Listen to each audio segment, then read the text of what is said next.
Hey, I'm Marvin Montgomery. I own and operate Kicks and Cuts, and I've been collecting sneakers for a number of years.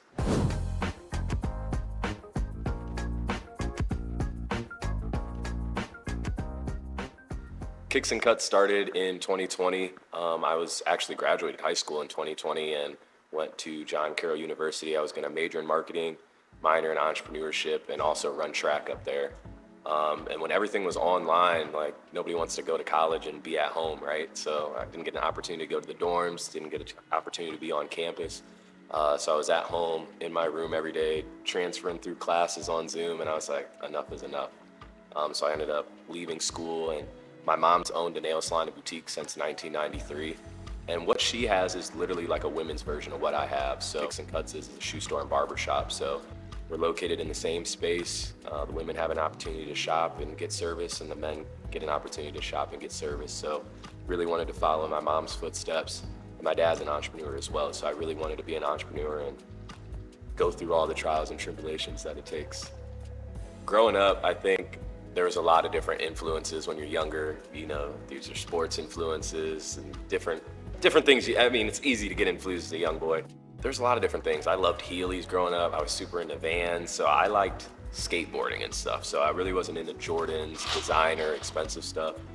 So you'd catch me in Vans, Heelys, Converses. Like, I really wore cheaper stuff. My parents weren't going and spending $250 on a release for me or paying resale for crazy Yeezys or Jordans and whatnot. So Celebrity influence, I think, has impacted sneaker culture. The first one I think about is Kanye. What he was able to do with Yeezys and Adidas. I think looking at Kanye and his reach with music, you didn't just have black kids listening to Kanye. Everybody was listening to Kanye.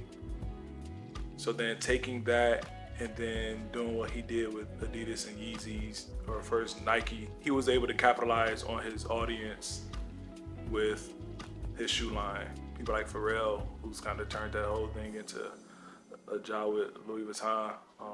So celebrities, their influence helps sneaker companies capitalize on like the markets. That's the kids that listen to the music and then turn it into a whole kind of fashion brand in itself. what really got me into collecting sneakers was the people, the industry. I've met a ton of guys on this journey the last 5 years being open, and these relationships have blossomed into brotherhood. People that I talk to every day, multiple times a day, people that I talk to just at conventions or out-of-state shows. But I would say the relationships that I've built is really what motivated me to really get into the sneakers more. A lot of these guys, we have the same interest, whether it's music, sneakers, clothing. We all really think alike. We all have the same mindset, and it's really cool to just connect with people that are like-minded. The last decade, sneaker culture has changed, I think, mostly by, there's going to be some disagreement, but it's my opinion, right? I think creativity has lacked a lot in the past decade. Retros, while they have place and value and like classics, I think that sneaker brands cheat the system by just re-releasing retros over and over again. So that's where like I feel like the lack of creativity has taken precedent. There's a lot of emotions that come to mind when I think of the beginning, the first days, the lostness, if that's a word, not really having relationships, getting burnt, getting played, getting finessed, all the things, just being hungry and excited and not really knowing the ins and outs of the game. Looking back on my younger self and different deals that I did or prices that I paid or people that I shook hands with and did business with, people that I wouldn't do business with or shake hands with today. So it's really awesome. As you grow, you learn. And if it wasn't for those mistakes that I made at the beginning, the bad buys, the bad relationships, people screwing me over in different ways, I wouldn't have the knowledge that I have today to be able to move forward how I do now. And like I always say, if it's too good to be true, it's too good to be true.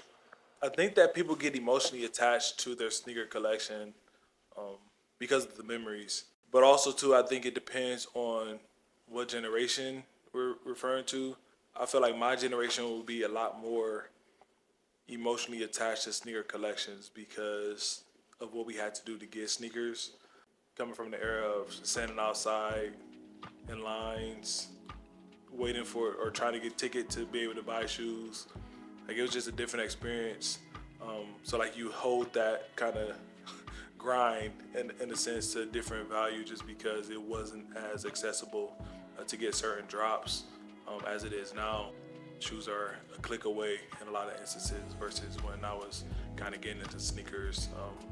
It was a different experience. Running a store has completely altered my personal collection. I had probably about 150 pairs at one point. You know, I had a lot of shoes. And I think during ups and downs of the business, dwindled it out, wanted some extra cash, wanted some extra capital. And I think when you're in an industry, you lose a little bit of value of the product that you're selling or promoting, right? So I think that the fact that I'm doing sneakers every single day really influenced me to just kind of slow down on my personal collection and what I was doing. So I used to be at all the drops, wanting everything, and now I just make sure that the people that support me get everything and get all the drops and make sure that they're taken care of. So there's pairs that I get here and there. More high-end sneakers is what I'm kind of leaning towards now, opposed to trying to be at every release or get every pair. But I would say, yeah, opening up the store definitely slowed down my personal buying. What's next for your company? The question that everybody's been asking me.